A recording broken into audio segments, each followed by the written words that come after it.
पंतप्रधान नरेंद्र मोदी 2 टर्म भारताच्या पंतप्रधान पदाची धुरा भक्कमपणे सांभाळतायत। या कालावधीत मोदींनी अनेक तडफदार निर्णय घेतले। काही निर्णय चांगले ठरले तर काही निर्णय तेवढे प्रभावी ठरले नाहीयेत। मोदींच्या 73व्या वाढदिवसानिमित्ताने त्यांच्या कारकिर्दीचा घेतलेला आढावा पाहूयात लोकशाहीच्या स्पेशल रिपोर्टमधून।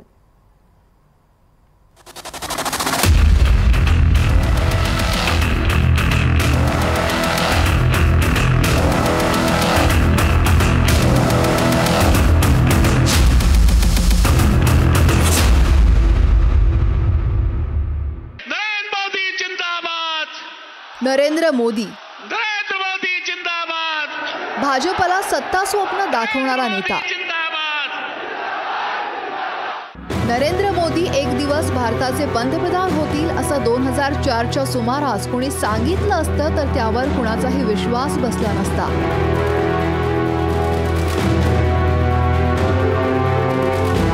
अटल बिहारी वाजपेयी यांचा तो काळ होता। अटल बिहारी वाजपेयी यांच्यानंतर भाजपातील पंतप्रधान पदाचे उमेदवार म्हणून लालकृष्ण अडवाणींकडे पाहिलं जात होतं आणि त्याशिवाय प्रमोद महाजन, मुरली मनोहर जोशी, सुषमा स्वराज, अरुण जेटली, राजनाथ सिंग असे दिग्गज नेते भाजपात होते।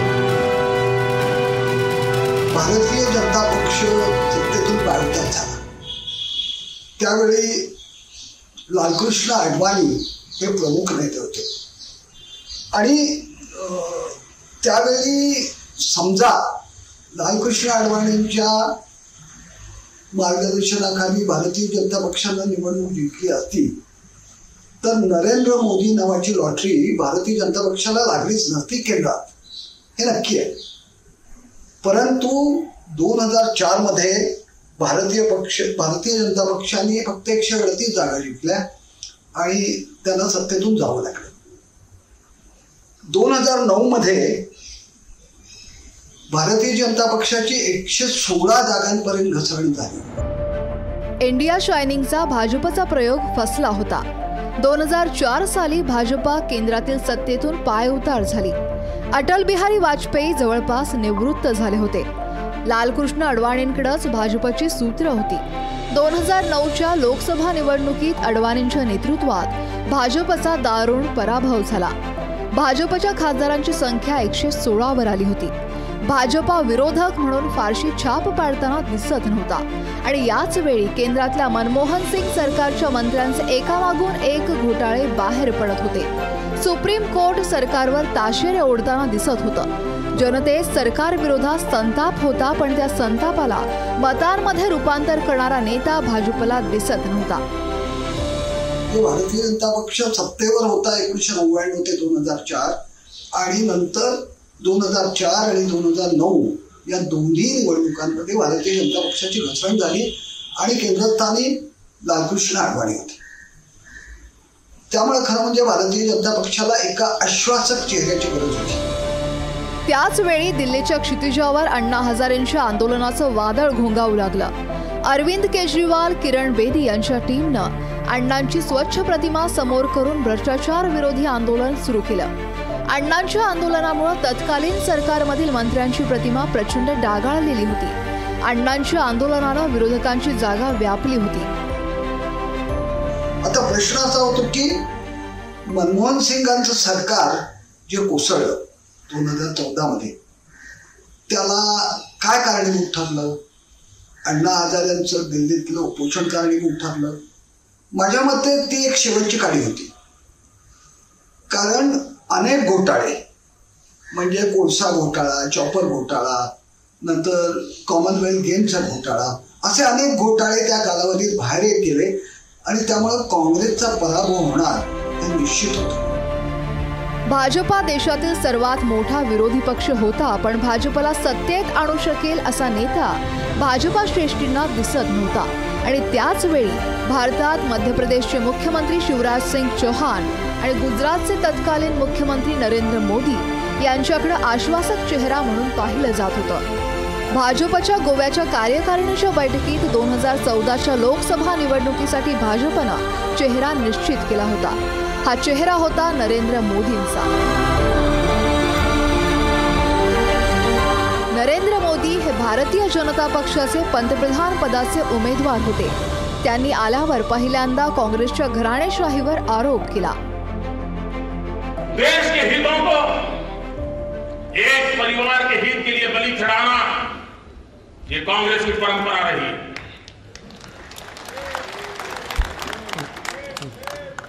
और न सिर्फ देश के हितों को, कांग्रेस के हितों को भी एक परिवार के लिए बलि चढ़ाना, ये इस परिवार की और इस कांग्रेस की परंपरा है। मोदींनी मनमोहन सिंग सरकारमधील मंत्री हे फक्त कमिशनसाठी काम करत असल्याचा आरोप करून प्रचाराची आघाडी उघडली। शिवाय भाजपा कार्यकर्त्यांच्या मनात नवचेतना जागवली।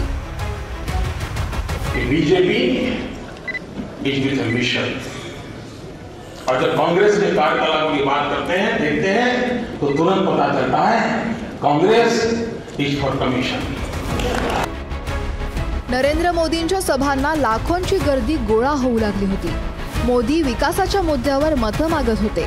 गुजरातमध्ये जे विकासाचं मॉडेल राबवलं तेच मॉडेल देशात राबवायचं स्वप्न मोदी दाखवत होते। भारतीय मतदारांना मोदी हेच देशाची एकमेव आशा आहेत असं वाटू लागलं। मोदींनीही जनतेची स्वप्न पूर्ण करणार असं अभिवचन दिलं होतं। ये लहर हिंदुस्तान की जनता की आशा आकांक्षा की लहर है। ये लहर भारतीय जनता पार्टी के लाखों कार्यकर्ताओं के परिश्रम की लहर है।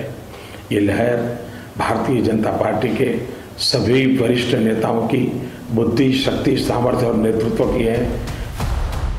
लोकसभा निवडणूक लढताना मोदींनी यूपीतील वाराणसी आणि गुजरातमधील वडोदरा या 2 लोकसभा मतदारसंघातून उमेदवारी अर्ज भरला। वाराणसीत नरेंद्र मोदींविरोधात अरविंद केजरीवाल हे रिंगणात होते।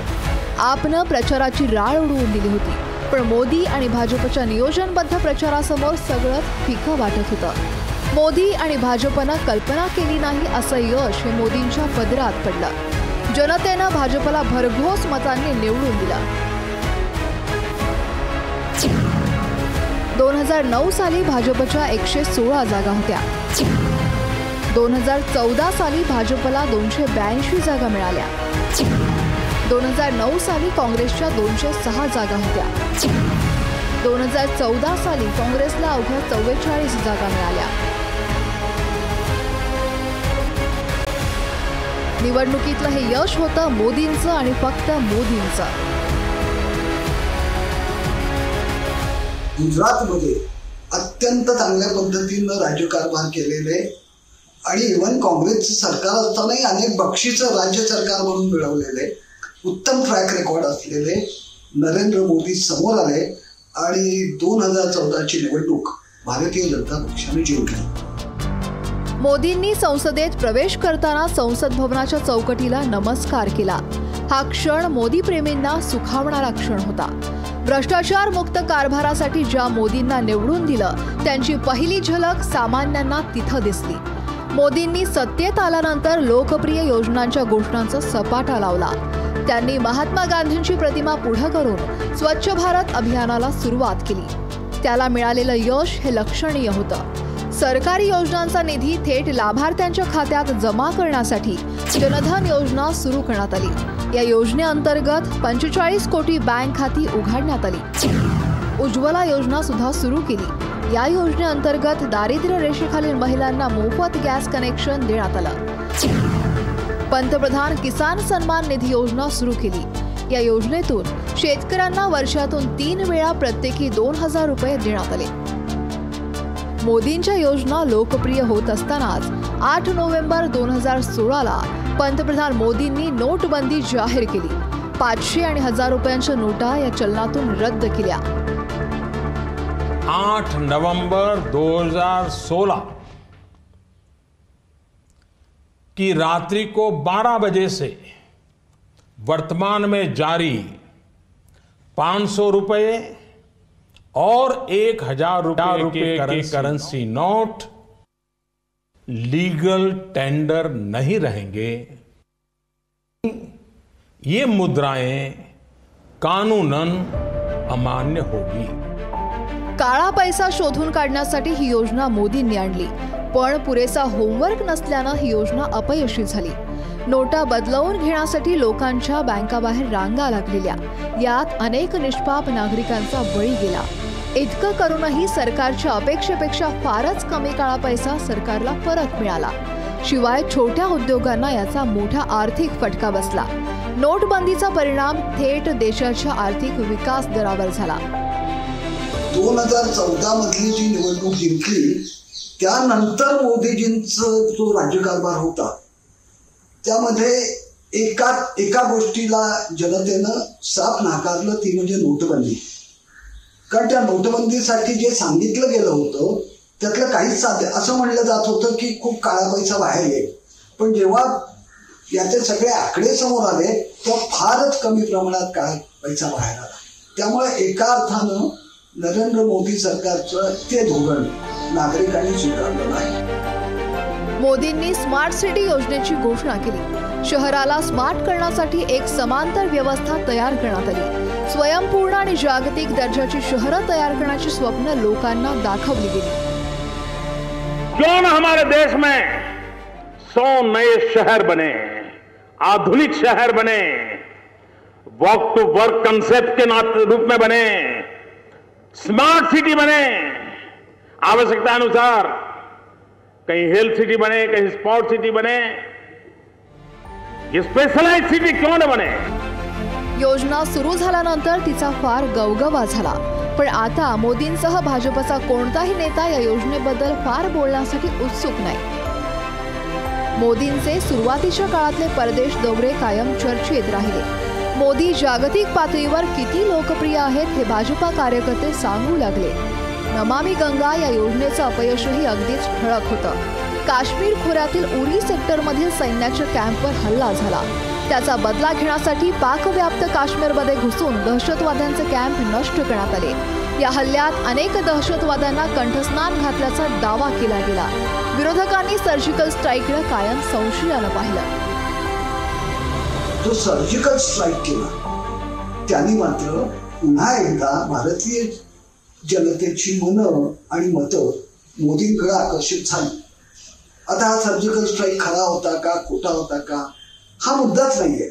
काँग्रेसने त्या विरुद्ध परत आकांतांडव केलं, रणकंजन माजवलं.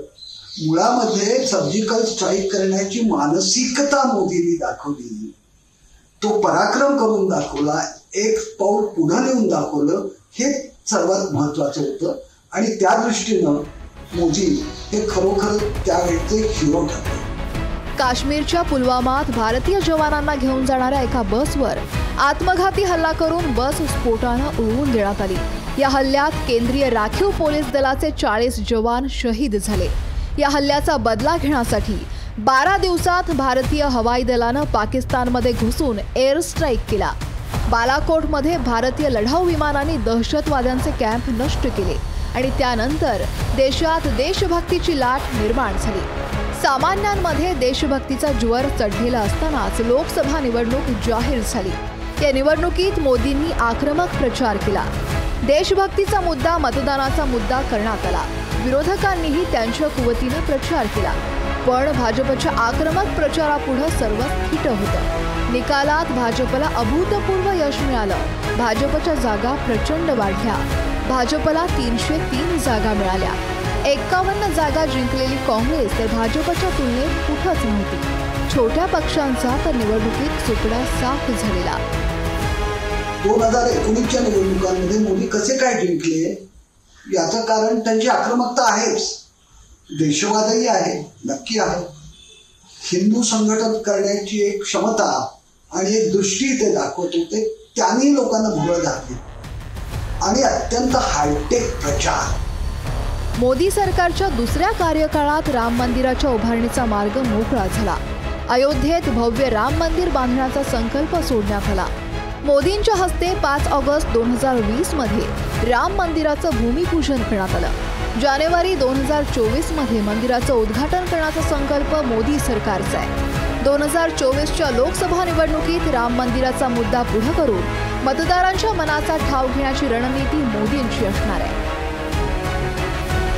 राम मंदिर हे स्वप्न भारतीयांचं फार जुनं स्वप्न आहे आणि त्या स्वप्नांची पूर्तता आता मला वाटतं पुढच्या वर्षी जानेवारी फेब्रुवारी मध्ये त्या मंदिराचं पूर्णत्वाला जाते. आणि काश्मीरला कलम 370 नुसार जो विशेष दर्जा देण्यात आलाय तो दर्जा मोदी सरकारनं काढून घेतला. शिवाय जम्मू काश्मीरचं विभाजन करून लडाख आणि जम्मू काश्मीरला केंद्रशासित प्रदेश घोषित केलं. 2014च्या तुलनेत 2019 पासून मोदींचा कारभार विरोधकांना अधिकच कठोर असल्याचं विरोधक सांगू लागले आहेत. लोकसभेतल्या बहुमताच्या जोरावर मोदींनी आवश्यक असणारे कायदे मंजूर करवून घेतल्याचा आरोपही होतोय. तर मोदींचा कारभार सर्वसमावेशक नाही असाही आक्षेप विरोधकांचा आहे. सर्व राजकीय पंडितांना असं वाटतं की मोदींचा एककल्ली कारभार आहे का, तर त्याचं उत्तर होय असं आहे. आणि मला असं वाटतं की एखादा लीडर इतर लीडरपेक्षा 4 पायऱ्याचा वर असेल तर तो एककल्ली कारभार होतो. पण काही वेळेला एककल्ली कारभाराचं पूर्ण निर्णय घेण्याची क्षमता मिळते आणि ती क्षमता ही मोदींनी दाखवली आहे. नरेंद्र मोदी हेच 2024च्या लोकसभा निवडणुकीसाठी भाजपचा चेहरा असतील. मोदींना हरवायचंय तर एकजुटीनं लढायला हवं असं ठरवून देशातील 28 पक्षांची इंडिया आघाडी एकत्रित आली आहे. या 28 पक्षांमध्ये अनेक मुद्द्यांवर मतभेद आहेत. तरीही मोदींविरोधात लढण्यासाठी वेगवेगळे पक्ष एकत्रित येत आहेत. 2024च्या निवडणुकीत मोदींनी विजय मिळवला तर देशाचं पंतप्रधान पद तिसऱ्यांदा भूषवणारे ते पहिलेच गैर काँग्रेसी पंतप्रधान ठरतील. भाजपा कार्यकर्ते आजही मोदी है तो मुमकिन है असं आतापासूनच आत्मविश्वासानं म्हणू लागले. ब्युरो रिपोर्ट, लोकशाही मराठी.